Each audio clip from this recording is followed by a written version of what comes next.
पहली चीज़ तो जे क्यूरी की स्पेलिंग ये होती है। ठीक है भाई, क्यू कैपिटल होता है, जे छोटा होता है। बनाइए सी। ठीक है, लिखने की असल जो इसकी स्पेलिंग है। ठीक है, खैर जे क्यूरी एक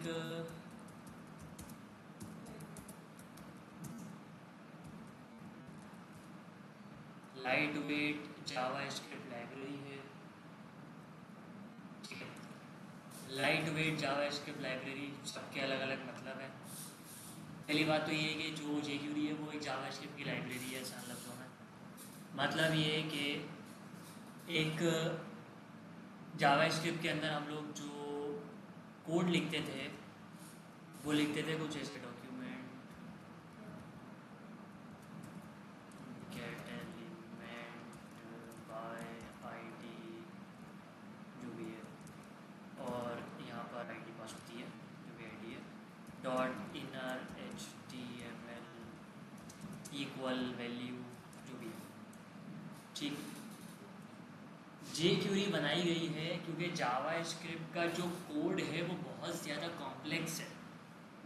आपको अगर छोटा सा भी कोई काम करना है तो आपको अच्छा खासा कोड लिखना पड़ता है जावा स्क्रिप्ट के अंदर। तो इस चीज़ को, कोड को ऑप्टिमाइज करने के लिए, कम करने के लिए आपके पास जे क्यूरी बनाई गई है। जे क्यूरी बेसिकली एक फाइल का नाम है। एक फाइल बनाइए जे क्यूरी की, जिसके अंदर कोड को कंप्रेस किया है। ठीक, और वो फाइल आप जब भी जे क्यूरी पे काम करोगे उसको अपने वेबसाइट के ऊपर, अपने पेज के ऊपर लिंक करवाना मस्ट है। जैसे ही आप उसको लिंक करवाते हो आपकी जावा स्क्रिप्ट का कोड कंप्रेस हो जाता है। ठीक, तो फिर आपको इतनी लंबी लाइन लिखने के बजाय सिर्फ इतनी सी चीज़ लिखनी पड़ती है।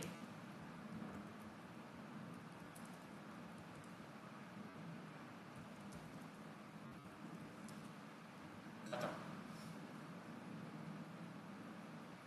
ये है फ़ायदा जावा स्क्रिप्ट का, इसीलिए लाइट वेट है, क्योंकि इतनी बड़ी बड़ी चीज़ों को इतने छोटे छोटे कोड के अंदर कंप्रेस कर दिया गया है।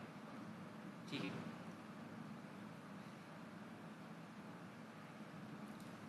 ठीक हो गया भाई। यहाँ पर एक फाइल क्रिएट करते हैं,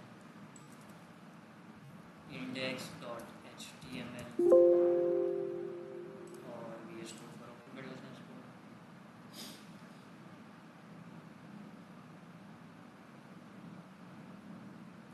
अच्छा, फिर से एक और चीज़ हम लोग बता देता हूँ कि जे क्यूरी में भी हम लिखेंगे जावा स्क्रिप्ट ही, बस लिखेंगे शॉर्ट फॉर्म में जावा स्क्रिप्ट को कंप्रेस कोड करके। और ये रिवाइज सब कुछ तो नहीं पढ़ेंगे हम लोग, बता देता हूँ। हम लोग जो जावा स्क्रिप्ट, सॉरी, जे क्यूरी पढ़ेंगे। जे क्यूरी आपकी है 1 मंथ की। तो आज जैसे कि मिसाल के तौर पर 3 तारीख हो गई है, तो अगले महीने की 3 तारीख को जावा जे क्यूरी खत्म।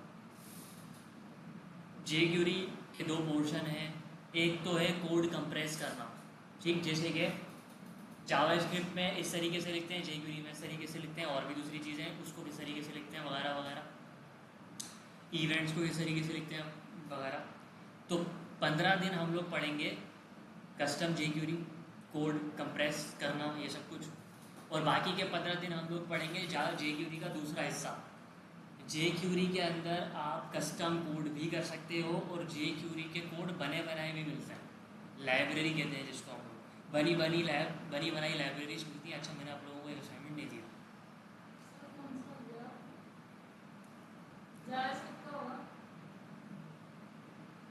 क्या कह रहा था? नहीं नहीं, डिजिटल क्लॉक के बाद जो आप लोगों ने असाइनमेंट करना है वो है स्लाइडर। स्लाइडर बनाना है जो एरो से चलेगा, कैराजोल की तरह, मतलब जो हमने बूढ़ी शेप पे लगाया था हमेशा। ठीक है भाई, खैर। तो ये मुझे अभी ऐसे याद आया कि जे जे क्यूरी पे हमें बने बनाए स्लाइडर्स मिलते हैं, हम लोग वो शूट करवा देते हैं, काम आसान हो जाता है। जावा स्क्रिप्ट में हमें पूरा कस्टम कोड करना पड़ता है।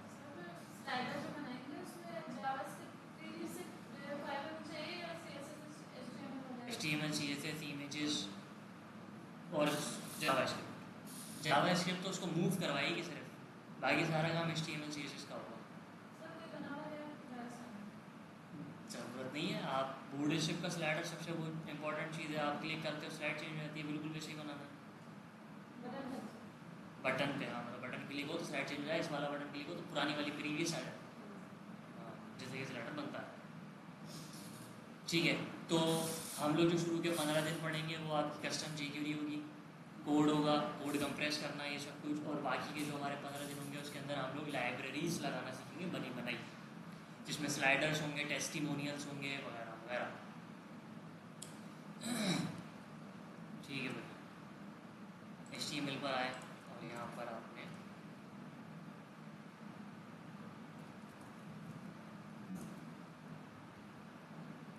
ठीक है, जब भी आप jQuery पर काम करते हो तो सबसे पहली चीज़ आपको करनी है, आपने jQuery की फाइल को लिंक करवाना है।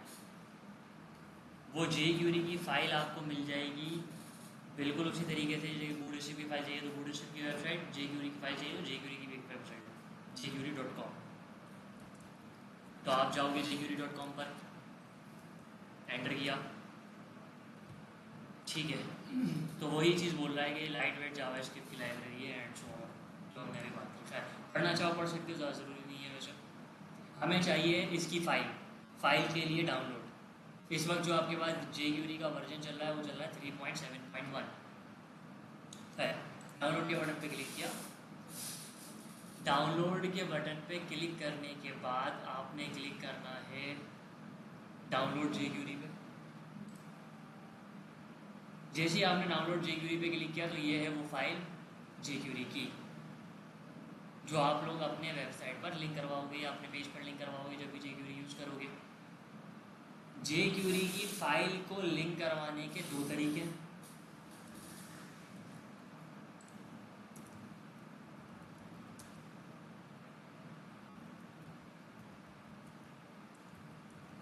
आप फाइल को डाउनलोड कर भी लिंक करवा सकते हो, और आप चाहो तो फाइल का CDN भी लगा सकते हो, जो कि आप लोग सीख चुके हो।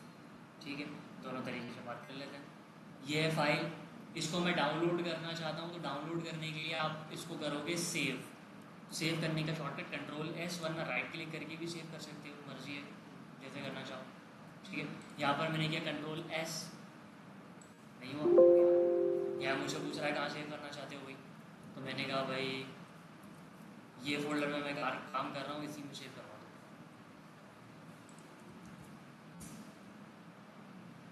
ठीक है भाई, फाइल का नाम कुछ भी दे सकते हो, चाहो तो ये रखो, कोई मसला नहीं है।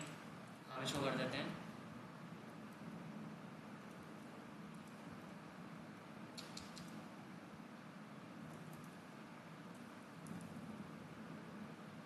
ठीक है,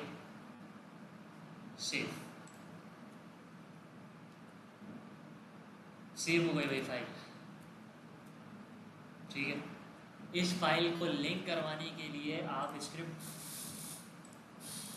ठीक है, jQuery की फाइल आप हेड में भी लिंक करवा सकते हो, बॉडी में भी लिंक करवा सकते हो, कोई फ़र्क नहीं पड़ता, आपकी मर्जी। तो हम करवा रहे हैं यहाँ पर स्क्रिप्ट src jQuery.js। ठीक है, इसके बाद आप अपने jQuery का कोड लिखोगे, इससे पहले नहीं लिख सकते। क्यों या कैसे अभी बात करते हैं। ठीक है, स्क्रिप्ट का एको टाइप बनाया, इंटरनल जावास्क्रिप्ट लिख रहे हैं हम लोग अभी, सॉरी jQuery लिख रहे हैं। ठीक है, jQuery लिखने के लिए आप लिखते हो सबसे पहले $document.ready,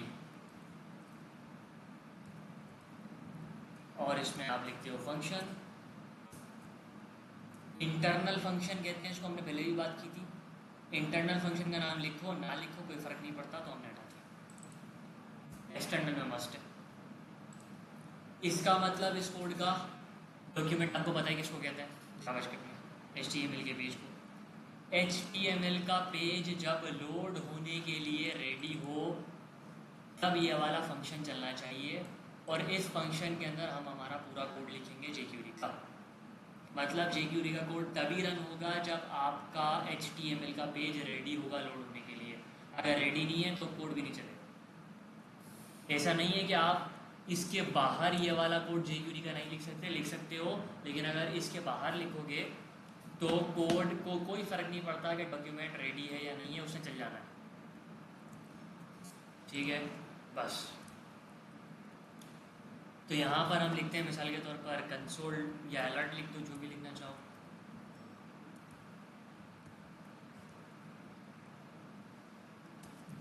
यस लिख दिया, ठीक है, सेव किया। ये तो जावा स्क्रिप्ट ही है पूरी, और jQuery में भी ऐसे ही लिखी जाती है। ठीक है, ये है चेन चीज़, और ये तभी काम करेगी जब ये वाली फाइल नहीं हुई भी हो, वरना ये काम नहीं करेगी। सेव किया, फाइल ओपन नहीं की,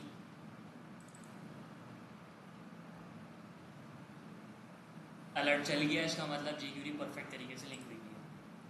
कंसोल ओपन कर लेते हैं, कोई एरर नहीं है। अगर इस कोड को हमने लिंक करवाने से पहले लिखा होता, सेव किया, अलर्ट भी चला और एरर भी आया। क्या मतलब?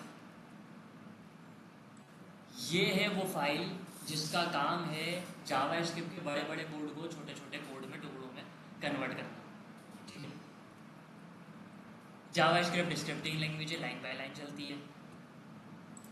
फिर यहाँ पर आई इंटरप्रेटर, और यहाँ पर जब इंटरप्रेटर आया तो यहाँ पर आते के साथ इसने ये बात बोल दी कि भाई डॉलर नाम का जावा स्क्रिप्ट में कोई भी चीज़ नहीं है।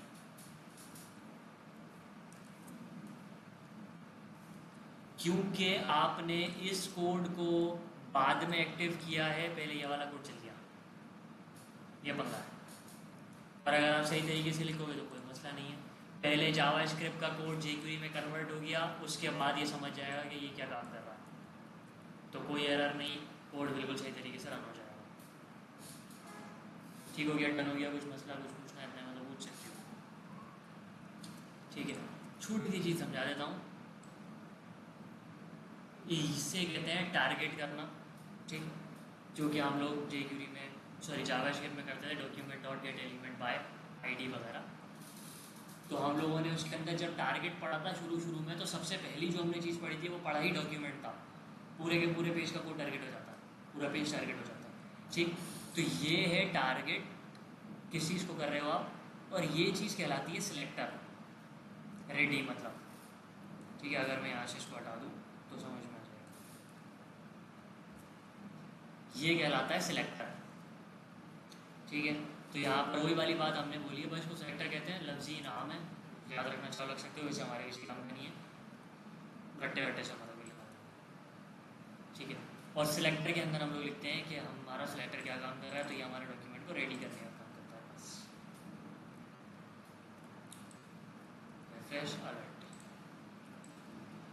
कुछ मसला, कुछ पूछना है अपने में तो पूछ सकते हो भाई। ठीक है, ये था तरीका पहला जावा स्क्रिप्ट को लिंक करवाने का, कि आपने जावा स्क्रिप्ट की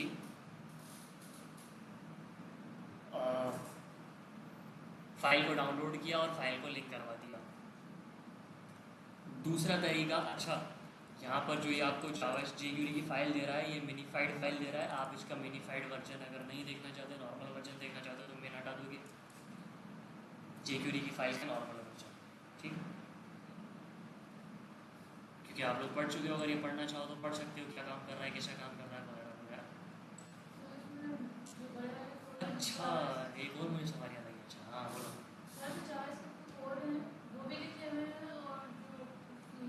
ये लिखा हुआ जावा स्क्रिप्ट का कोड है पूरा। जावा स्क्रिप्ट का कोड ही जावा स्क्रिप्ट के कोड को jQuery कोड में कन्वर्ट करना है। लिखा हुआ है यहाँ पर। तो भाई जावा स्क्रिप्ट है एक लाइब्रेरी, सॉरी jQuery एक लाइब्रेरी, जैसा कि हम लोगों ने पढ़ा। आप लोगों ने एक और चीज़ पढ़ी थी, बूटस्ट्रैप, जो कि एक फ्रेमवर्क है। ठीक है, फ्रेमवर्क, लाइब्रेरी, क्या फ़र्क होता है दोनों में?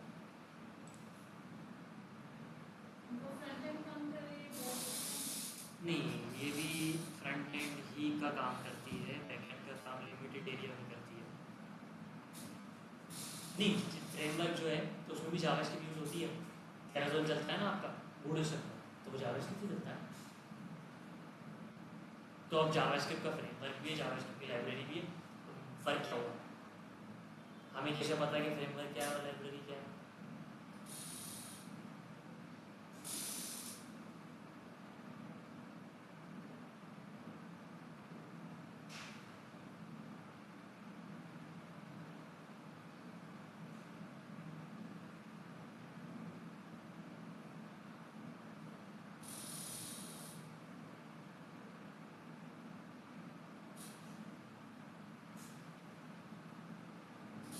चलो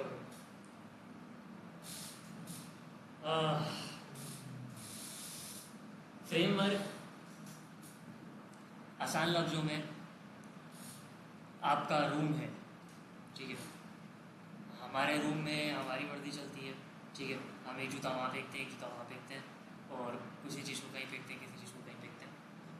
तो वो हमारा, सॉरी, वो हमारी लाइब्रेरी है। मतलब कोई उस पर रिस्ट्रिक्शंस नहीं है, लिमिटेशंस नहीं है, ठीक। और हमारा घर या हमारी इंस्टीट्यूशन फ्रेमवर्क है, मतलब वहाँ पर प्री डिफाइंड रूल्स होते हैं जिनको आपने फॉलो करना पड़ता है, ठीक। बिल्कुल आसान लफ्ज़ों में फ्रेमवर्क में आपकी भी चलती है और उसकी भी चलती है, बिल्कुल उसी तरीके जैसे कि इंस्टीट्यूट में आपकी भी राय रखी जाती है, सामने वाले की भी रखी जाती है। लाइब्रेरी में सिर्फ आपकी चलती है, ठीक। तो बोर्ड स्टेप और आगे चल के आप एक पढ़ोगे फ्रेमवर्क, एक और वर्डप्रेस। इसको हम अगर एडिट करना चाहेंगे, इसके कोड के साथ छेड़ाछाड़ी करना चाहेंगे, तो हम एक हद तक कर सकते हैं। उसकी भी चलेगी और हमारी भी चलेगी। ऐसा नहीं है कि सिर्फ उसकी चले, ऐसा नहीं है कि सिर्फ हमारी चले, दोनों की चलेगी। लाइब्रेरी में हम फ्री हैं, सिर्फ हमारी चलेगी। जैसा हम कोड करेंगे हमारी लाइब्रेरी वैसी ही बनेगी। आसान लफ्ज़ों में मैं एक स्लाइडर की लाइब्रेरी बनाना चाहता हूँ, एक स्लाइडर बनाना चाहता हूँ, वो स्लाइडर बिल्कुल वैसा होगा जैसा मैं चाहता हूँ, तो टेंशन नहीं है, ठीक है। तो ये डिफरेंस होता है दोनों में। वैसे हम लोग इसकी डीप में और भी चीज़ों में बात कर सकते हैं, लेकिन दिमाग ख़राब हो जाएगा आपका, तो इसलिए हम ज़्यादा डीप नहीं जाते इसके, ठीक है। डीप में जाने से पहले ही बता देता हूँ कि क्यों नहीं जा रहे। फ्रेमवर्क लाइब्रेरी के तौर पर भी बिहेव कर सकता है, लाइब्रेरी फ्रेमवर्क के तौर पर भी बिहेव कर सकती है, ठीक है। और ये तब कर सकती है कि एक फ्रेमवर्क फ्रेमवर्क उस वक्त तक रहता है जब तक कि आप उसकी फ़ाइल को डाउनलोड नहीं कर लेते। अगर आपने उस फाइल को डाउनलोड कर लिया, तो अब ये फाइल का कोड है मेरे पास, मैं इसको एडिट कर सकता हूँ।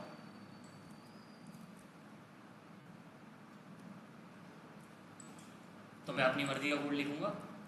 मिसाल के तौर पर टारगेट करने के लिए डॉलर यूज़ नहीं होना चाहिए, परसेंटेज होना चाहिए, मेरी मर्जी। ये है चीज़। इस कोड को पढ़ना पड़ेगा उसके लिए पूरा,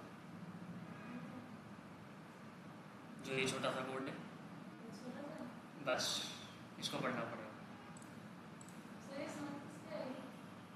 डेवलपर की गेम डेवलपर नहीं बनाई है, सही है भाई। तो ये तो मिनीफाइड वर्जन है, आप नॉर्मल वर्जन लो ना इसका, वो पढ़ो। खैर, दूसरा तरीका जेक्यूरी को लिंक करवाने का है सीडीएन। और सीडीएन के लिए आप जाओगे दोबारा जेक्यूरी की वेबसाइट के ऊपर,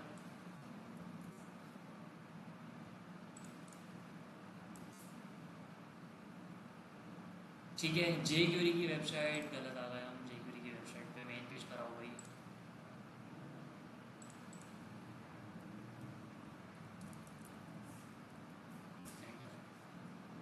ठीक है, आप जेक्यूरी के मेन पेज पर आओगे सीडीएन को लिंक करवाने के लिए। और सीडीएन को अगर लिंक करवाना है तो आप यहाँ पर आके स्क्रॉल करोगे नीचे, और यहाँ पर आपके पास एक टैब आएगा सीडीएन के नाम से या यूज सीडीएन के नाम से। नहीं आया? अच्छा, डाउनलोड के बटन पे आया, डाउनलोड पे क्लिक किया, अब चेक करते हैं। अब आएगा एक टैब यूज या यूजिंग सीडीएन जैसे कुछ, जेक्यूरी सीडीएन। जेक्यूरी सीडीएन के सेक्शन पे आके आपने क्लिक करना है रिलीजेस जे क्यूरी, यहाँ पर भी आ रहा है, यहाँ पर भी आ रहा है, कहीं पर भी क्लिक कर सकते हो। क्लिक करोगे इस पर, जैसे ही आप क्लिक करोगे तो यहाँ पर आपको देगा ये सारी की सारी CDNs और उसके साथ लिखी है उसके वर्जन्स। इस वक्त चल रहा है वर्जन लेटेस्ट ये, तो उसकी CDNs है ये चारों की चारों। पुरानी वाली चाहिए तो ये रही, उससे पुरानी चाहिए तो ये रही, उससे पुरानी ये रही, वगैरह वगैरह। हम लोग अपडेटेड वाले पे काम करेंगे। अपडेटेड की 4 CDNs हैं, uncompressed, minified, slim, slim minified. ठीक है, चारों में क्या फ़र्क होता है समझा देता हूँ। चारों में सिर्फ इतना सा फ़र्क है फाइल लोड का। इन चारों CDNs की फाइल का साइज अलग अलग है, ठीक है। और सबसे ज़्यादा कम साइज की फाइल है ये वाली, ठीक है। दिखा देता हूँ मैं प्रैक्टिकली। सबसे पहले इसको ओपन किया, ये रहा इसका लिंक, कॉपी पेस्ट, ठीक है। ये है अनकम्प्रेस्ड। अनकम्प्रेस्ड मतलब नॉर्मल जो हम लिखते हैं। इसको मैं सेव करवाता हूँ जी अपने डेस्कटॉप के ऊपर, ठीक है। और इसको नाम देते हैं ताकि हमें समझ में आ जाए आसानी से,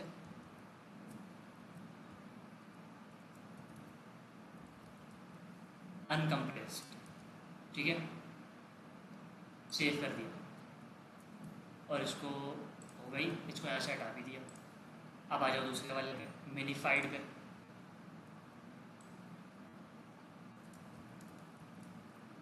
मिनीफाइड को ओपन किया, सेव किया,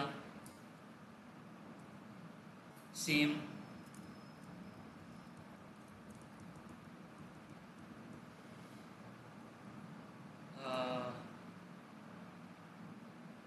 jQuery.min, एक सेकेंड चाहिए। मिनीफाइड jQuery मिनीफाइड कहते थे इसको, minified, minified jQuery save. Save हो गई फाइल, इसको भी हटा दिया। स्लिम पर आ जाते हैं,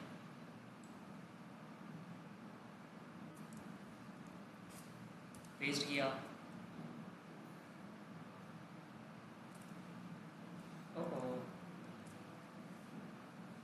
नॉर्मल, ठीक है।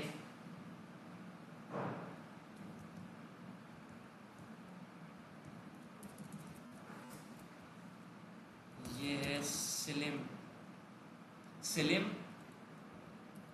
अनकम्प्रेस्ड, ठीक है। कंप्रेस नहीं है।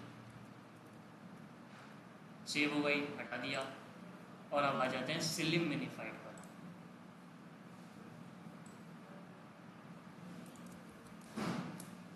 एंटर, ठीक है। सेव, मिनीफाइड, स्लिम मिनीफाइड,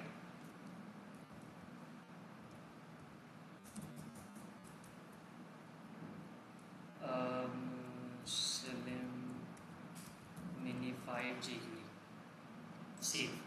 चारों फाइल आ रही हैं हमारे पास, इसको भी हटा दिया। अब आ गया डेस्कटॉप पर, uncompressed, minified, slim, slim minified. मैंने अभी बताया था सबसे कम साइज होगा आपका इसका डेस्कटॉप 278। उससे कम, इससे कम होगा इसका 226, क्योंकि ऊपर वाली भी नॉर्मल कंप्रेस नहीं थी, ये भी कंप्रेस नहीं थी, लेकिन इसके अंदर थोड़ी सी ऐसी ट्रिक्स परफॉर्म की गई है कि इसका साइज़ कम हो जाए, ठीक है। कंप्रेस ये भी नहीं थी, तो सबसे ज़्यादा ये वाला साइज़ था इसका, उसके बाद ये वाला साइज़ था, इसके बाद तीसरे नंबर पर साइज़ है इसका 85। कितना साइज़ गिर गया, कितनी स्पीड तेज़ होगी, ठीक 85.4, इससे कम। तो हम यूज़ करेंगे ये वाली, ठीक है भाई। तो इसका हमें कोई ज़रूरत नहीं है, डाउनलोड करने की आपको कोई ज़रूरत नहीं है। आप CDN यूज़ करोगे ताकि सर्वर पे लोड ना पड़े। क्लिक किया इस पर, ये आ रहा है कॉपी का बटन, इसको कॉपी करोगे टैग पूरा कॉपी हो जाएगा, ये सीडीएन कॉपी हो जाएगी, जो भी। इसको यहाँ से मैं हटाता हूँ जेक्यूरी को। अगर जेक्यूरी को मैं यहाँ से हटा दूंगा और यहाँ पर आके इसको रिफ्रेश करूँगा तो आपका अलर्ट नहीं आएगा, इसका मतलब जेक्यूरी नहीं चली, ठीक, क्योंकि आपने जेक्यूरी की फाइल ही लिंक नहीं करवाई। तो अब यहाँ लिंक करवाते हैं ये वाली फाइल, सेव किया, सेम काम, ठीक हो गया, डन हो गया। सीडीएंस जितनी भी यूज़ की जाती हैं उन सारी सीडीएंस के अंदर कुछ एट्रीब्यूट्स यूज़ किए जाते हैं other than SRC. Integrity, cross origin, ये मैंने बताया तो अभी तक, बस सिर्फ बोला था कि हम जेक्यूरी जब पढ़ेंगे तो इस एट्रीब्यूट्स के बारे में हम लोग बात करेंगे थोड़ी सी।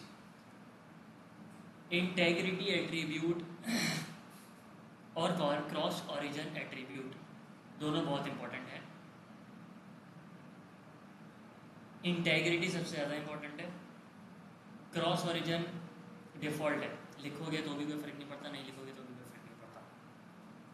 इंटेग्रिटी एट्रीब्यूट का काम, हमने जो इस वक्त सीडीएन लिंक करवाई है वो किसी दूसरे की सर्वर की है, ये हमारा सर्वर नहीं है। हम अपने वेबसाइट के ऊपर किसी दूसरे के सर्वर के थ्रू डेटा शूट करवा रहे हैं, सही है। इंटेग्रिटी का काम होता है, अगर ये मेरी वेबसाइट है जो एक सर्वर के ऊपर रखी हुई है, जेक्यूरी की फाइल किसी दूसरे सर्वर पर रखी हुई है जेक्यूरी के, अगर जेक्यूरी का सर्वर हैक हो जाता है, ठीक, तो वो हैकर इस लिंक के थ्रू उस सर्वर से मेरी वेबसाइट या मेरे सर्वर पर नहीं आ सकता, ये काम है एट्रीब्यूट, ठीक है। क्रॉस ओरिजिन का काम होता है मेरी वेबसाइट है, मेरे सर्वर पर रखी हुई है, जेक्यूरी की फाइल किसी दूसरे सर्वर पर रखी हुई है, जेक्यूरी की फाइल है और दूसरे सर्वर पर रखी हुई है।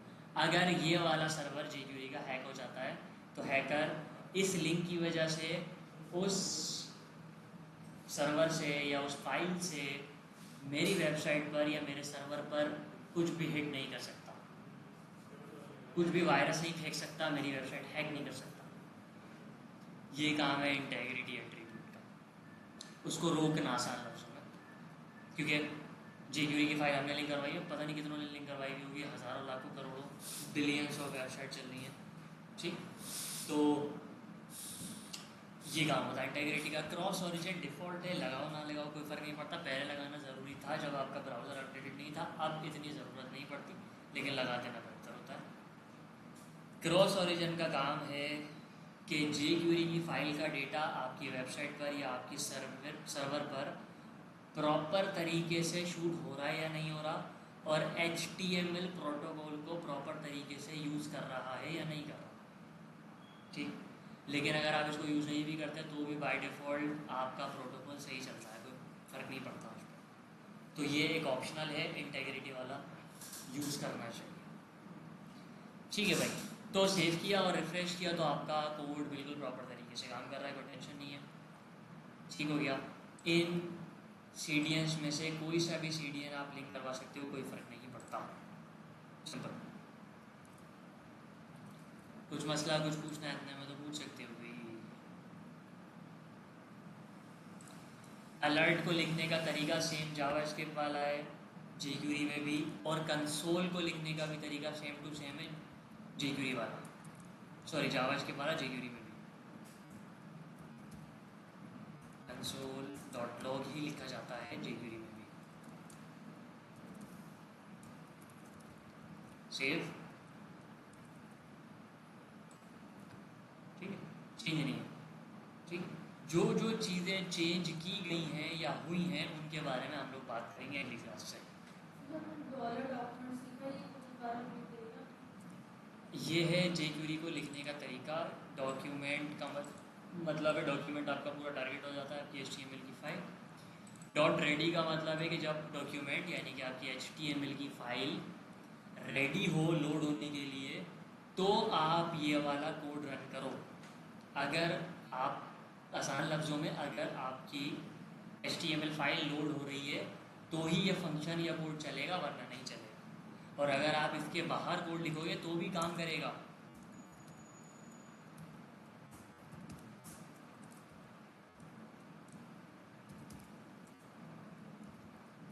तो भी काम करेगा।